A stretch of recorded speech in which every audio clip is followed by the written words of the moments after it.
ఈ శిశువు పుట్టినప్పుడు ఏం జరుగుతుంది? ఈ కుమారుడు అనుగ్రహించబడినప్పుడు ఏం జరుగుతుంది? ప్రజలు వెలుగును చూస్తారంట. చెప్పండి అందరూ ఆ మాట, వెలుగు అని గట్టిగా చెప్పండి. ప్రజలు గొప్ప వెలుగును చూస్తారంట.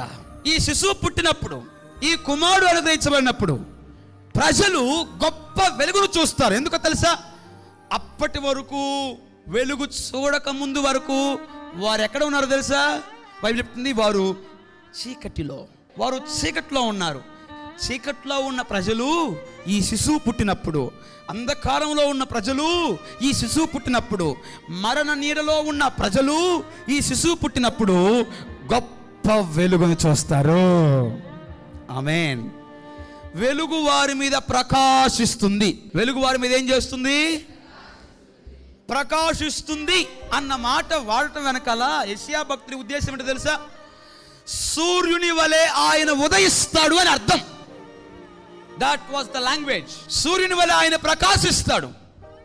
చీకటిగా ఉన్న దేశం మీద పొద్దున్నే సూర్యులాగా ఉదయించి తన వెలుగు కిరణాలు చీకట్లో నుంచి చొచ్చుకుంటూ తీసుకొని పోతాడో, చీకటిగా ఉన్న ప్రాంతంలో సూర్యుడు కొద్దిగా పైకొచ్చి ఉదయించి ప్రకాశించి తన వెలుగు చేత ఏ విధంగా చీకటి ప్రాంతాన్ని వెలిగిస్తాడో, అలాగే పాపమనే చీకటిలో ఉన్న ప్రజల్ని వెలిగించడానికి యేసు ప్రభు వారు సూర్యులాగా ఉదయిస్తాడంట.